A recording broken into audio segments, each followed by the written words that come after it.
So just a couple of housekeeping notes for you all for the future. But the main point we want to talk about today during this Facebook message is a very delicate subject, and for some people it's uncomfortable. Now we know we had Suicide Prevention Awareness Month in September.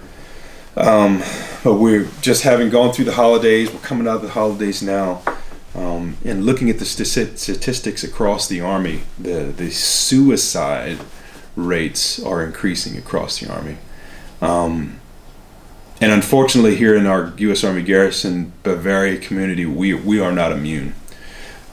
So I thought it would be important for me to discuss with my sergeant major, with my chaplain, some of the important aspects of suicide prevention and just helping folks deal with their problems. And I think in a lot of cases, what is extremely impactful is the emphasis on resiliency. What is resiliency? It's the ability to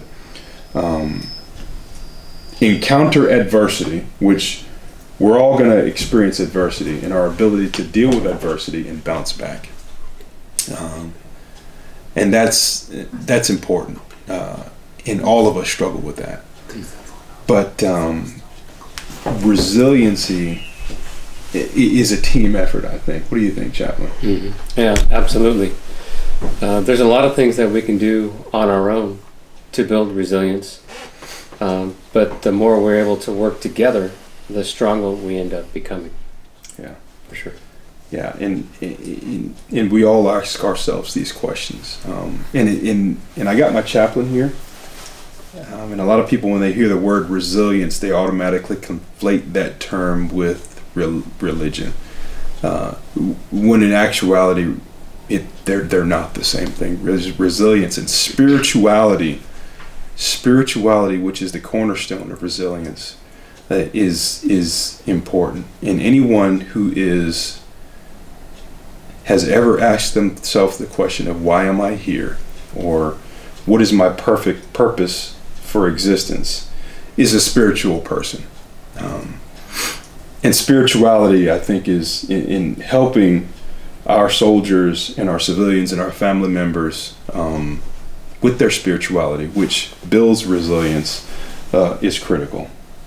What do you think, Chaplain? Yeah, for sure. Spiritual resilience is just one piece of the resilience pie. We can be mentally resilient, emotionally resilient, and we build these in very different ways. Of course, I, as a chaplain, speak an awful lot on building spiritual resilience, or building a sense of an existential self, if you will, and how to do that. And I appreciate the chance to be able to be here just a little bit too, and to speak briefly about how to build spiritual resilience. And when I was thinking about it, actually, in kind of an upside down way, actually the theme of surrender came to mind. And many people get confused by the idea of surrender, especially in the military context. Surrendering is just a giving up, it's a throwing up of the hands. Maybe it's knowing that all is lost and the spirit's demoralized as the enemy ransacks our fortifications and destroys our pride and possessions. It is weak in that context. It's not to be praised. It's certainly never anything to be admitted to. But the question I have for each one of us here is, what if surrendering meant something else? What if surrendering was something like a simple change of the guard? I'm thinking of that common phrase right now, sir, I relieve you, when there's a switching out, right? The statement is simple back.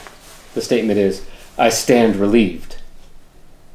What if surrendering meant the recognition that the one relieving you, you might even say, or giving you some peace of mind, peace in your spirit, is more rested or stronger or wiser?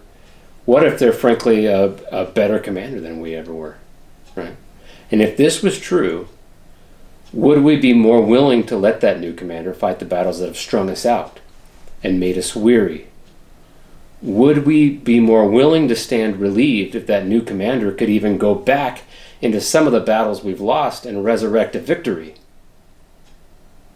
What if surrendering to your God or a higher power or a personal relief system, whatever it happens to be, meant relieving ourselves of the responsibility to fight a losing battle, and then to find peace for the very first time inside of our lives?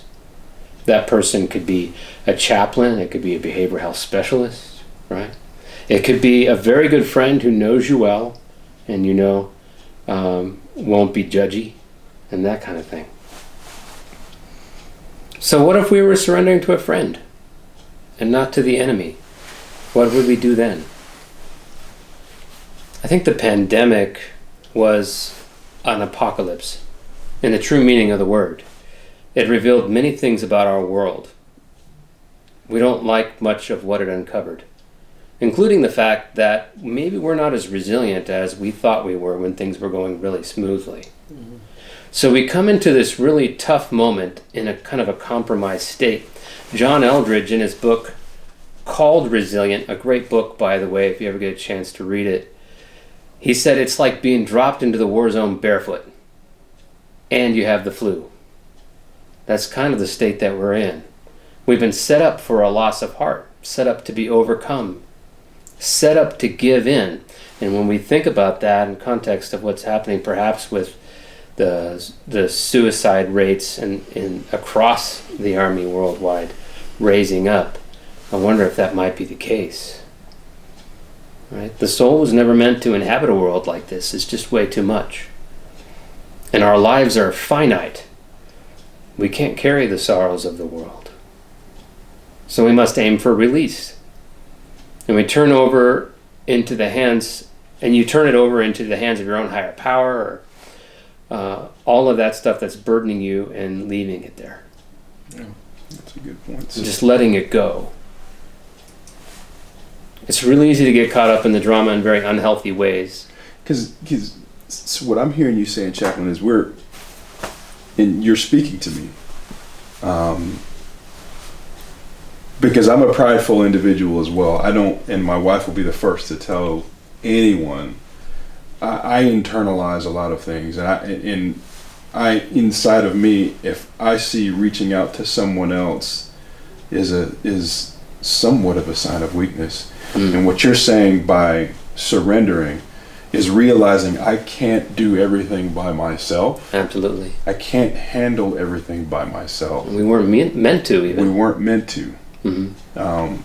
And I've got to be able to surrender to those who can, whether it be my chaplain, mm-hmm. or my sergeant major, or a buddy, or a roommate. What do you think, Sergeant Major? I think it is important to understand that there are people in our corner, all right, that are watching us, and we have to communicate with them, because life is going to be challenging. It's going to be hard.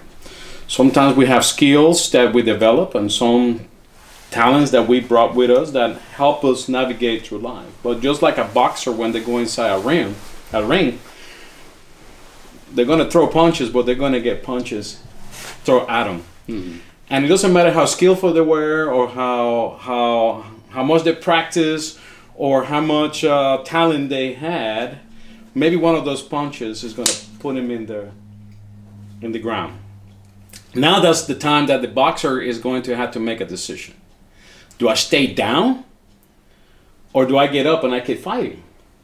The interesting thing is, what I want to kind of talk about is, you got 8 seconds. Take a breather, think about it, but then look at your corner. That's where your coach is. That's where your mentor is. That's where your family is. That's the people in your corner, right?